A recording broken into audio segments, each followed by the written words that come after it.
मांसाहार पुण्य है या पाप। मित्रों, मेरे चैनल मन की बात में आपका स्वागत है। दोस्तों, मांसाहार पुण्य है या पाप। आज इस वीडियो में मैं आपको एक कथा सुनाने जा रहा हूँ। यह बात उन दिनों की है जब भगवान श्री कृष्ण अपने बालपन में थे। एक बार जब श्री कृष्ण एक पेड़ के नीचे बैठे बांसुरी बजा रहे थे, उसी तरह एक हिरन दौड़ता चला आया और उनके पीछे जाकर छुप गया। वो हिरन बहुत ही घबराया हुआ था। भगवान श्री कृष्ण ने उसके सिर पर हाथ फेरते हुए कहा, क्या हुआ, तुम क्यों छुप रहे हो?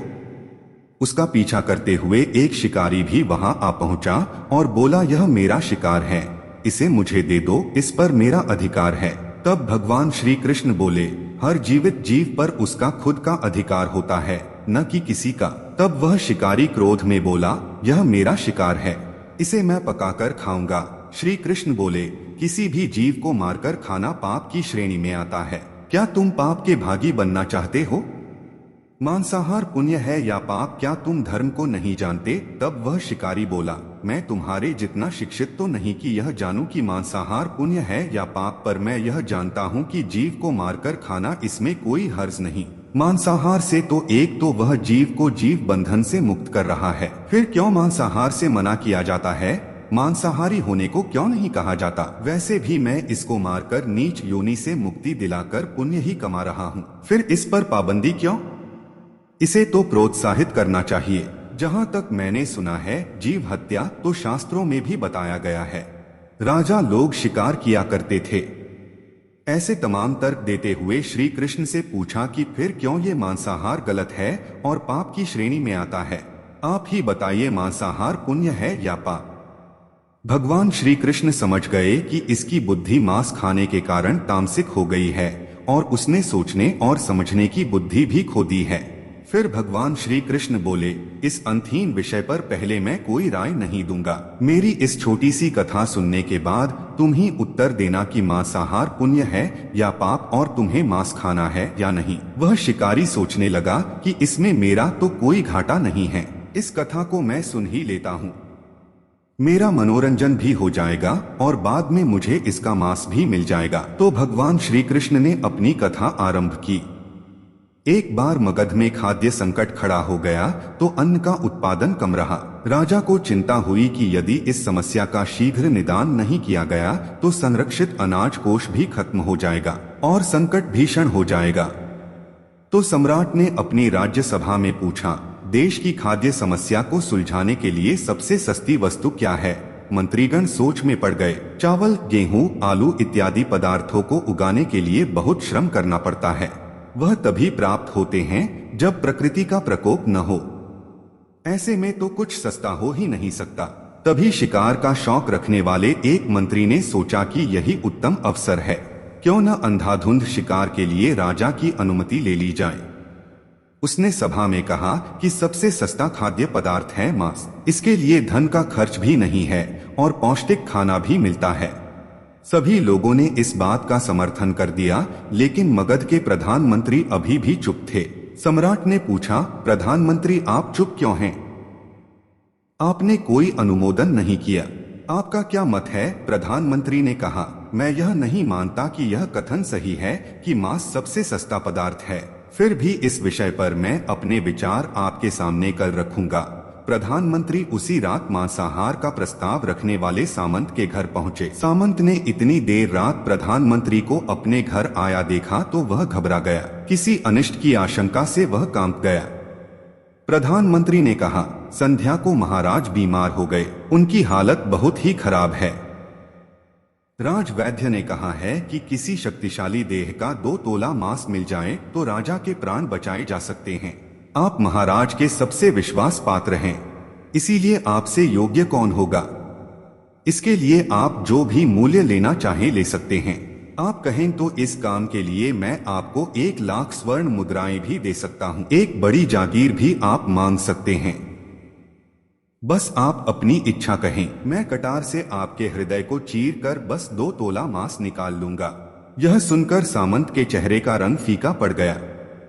वह सोचने लगा, जब जीवन ही नहीं रहेगा तो लाख स्वर्ण मुद्राओं से मैं क्या करूंगा और बड़ी जागीर भी किस काम आएगी। वह झटपट अंदर भागा और अपनी तिजोरी से 1 लाख स्वर्ण मुद्राएं लेकर आया। मुद्राएं देकर उसने प्रधानमंत्री के पैर पकड़ लिए और गिड़गिड़ाते हुए बोला, श्रीमंत, मैं आपकी 1 लाख मुद्राओं में अपनी 1 लाख मुद्रा और मिलाता हूँ। इस पैसे से आप किसी और सामंत के हृदय का मांस खरीद ले, किंतु मुझे जाने दे, यह बात किसी और को पता न चले।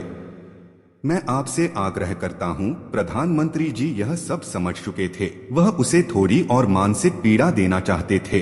प्रधानमंत्री ने आगे कहा, सामंत, आप शरीर से बलिष्ठ हैं।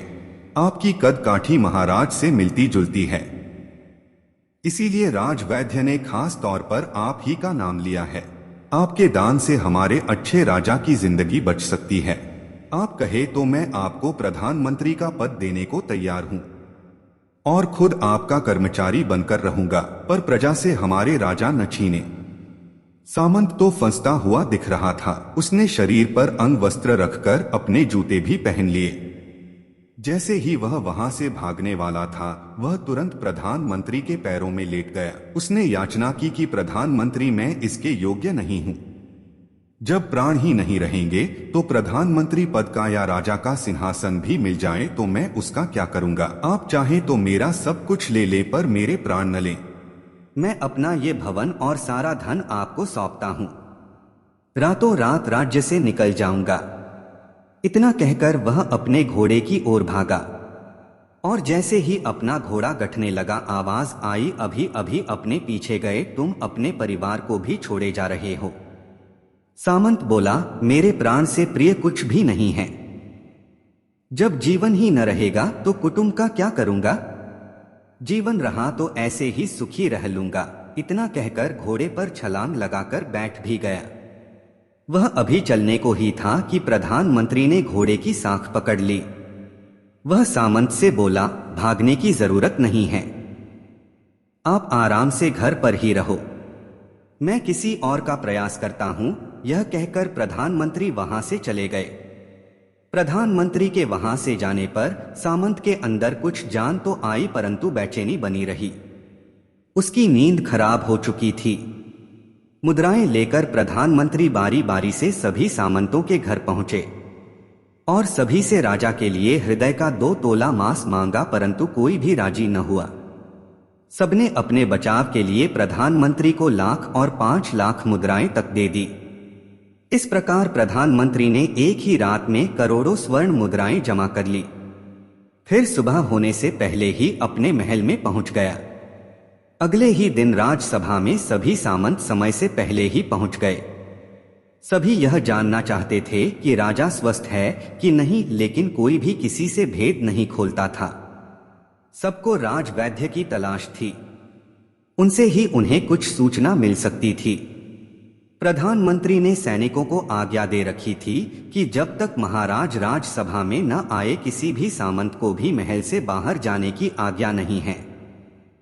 राजा सभा में अपनी चिर परिचित गति में आए और अपने सिंहासन पर आकर बैठे। सभी सामंतों ने देखा, कहीं से भी राजा उन्हें अस्वस्थ नहीं लगे। उन्हें तो कुछ हुआ ही न था। प्रधानमंत्री ने उनसे झूठ बोला। हर सामंत के मन में यही विचार चल रहा था, पर कोई भी किसी और को कुछ भी न बोल रहा था। तभी प्रधानमंत्री ने राजा के समक्ष 1 करोड़ स्वर्ण मुद्राएं रख दी। राजा ने पूछा, ये स्वर्ण मुद्राएं किसके लिए है और कहां से आई। प्रधानमंत्री ने कहा, 2 तोले मांस के लिए इतनी धनराशि जुटाई है, पर मांस न मिला। अपनी जान बचाने के लिए सामंतों ने यह मुद्राएं दी हैं। अब आप यह विचार कीजिए, मांस कितना सस्ता है। राजा को बात समझ में आ गई। उन्होंने प्रजा को अतिरिक्त परिश्रम करने का निवेदन किया और राजा के अनाज भंडार में से अनाज निकालकर श्रमिकों को दिया गया। उन्होंने पौष्टिक सब्जियों की खेती का तुरंत आदेश दिया।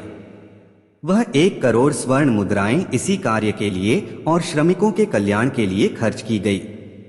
ऐसे साग सब्जी तेजी से उगी, जिससे प्रजा का कल्याण भी हुआ और पौष्टिकता भी मिली। कुछ समय बाद मौसम अनुकूल हुआ और खेती लहलहाने लगी। इस प्रकार राज्य से खाद्य संकट दूर हुआ। तो मित्रों, जीवन का यह मूल्य भगवान श्री कृष्ण हमें इस कथा के जरिए समझाना चाहते हैं कि हम यह न भूले कि जिस तरह हमें अपनी जान प्यारी है, उसी तरह सभी जीवों को अपनी जान प्रिय होती है। अपने दिल से जानिए पराये दिल का हाल। यदि संसार के संबंधों से मुक्त करने का तर्क सही है, यदि जीव हत्या जीव को संसार बंधन से मुक्त करने का तरीका है, तो अत्याचारी द्वारा किया गया नरसंहार भी मान्य है। वह भी ये तर्क दे सकते हैं कि वह लोग जीवन के कष्ट से आप लोगों को मुक्त कर रहे हैं। अगर उसके लिए वह जीवन बोझ होता तो कभी भी अपनी जान बचाने के लिए संघर्ष नहीं करता, आपसे भागता नहीं। जो आपके सामने असहाय हो जाता है उसे प्राण गंवाने पड़ते हैं। जिन जीवों को मारकर आप खा रहे हैं उन्हें तो प्राण बचाने का अवसर भी नहीं मिलता। बर्बरता सिर्फ वही नहीं है जहां सिर्फ मानव का रक्त बहता है। बर्बरता उसे भी कही जाती है जहां स्वार्थ के लिए किसी जीव की हत्या कर दी जाए। हम अंत समय में जिंदगी भर के पापों के लिए जिंदगी भर सुकर्म करने की कोशिश करते हैं, परंतु हम यह भूल जाते हैं कि जब वह जीव हमारे लिए काटा गया और हमारे लिए तड़पा, उसका श्राप हमें इस जीवन में ही नहीं बल्कि अगले जीवन तक नहीं छोड़ता। परमात्मा से यह ज्ञान पाकर शिकारी परिपूर्ण हो गया और उसे ज्ञान की प्राप्ति हो गई, और वह जान गया कि महानता जीवन लेने में नहीं बल्कि जीवन देने में है। शिकारी भगवान के आगे हाथ जोड़कर वहां से चला गया और उसने कसम खा ली कि वह अपने संपूर्ण जीवन में किसी को भी कभी चोट नहीं पहुंचाएगा। मुझे उम्मीद है कि आप जान गए होंगे कि मांसाहार पुण्य है या पाप। कहानी अच्छी लगी हो तो चैनल को सब्सक्राइब, लाइक, कमेंट, शेयर करें। धन्यवाद।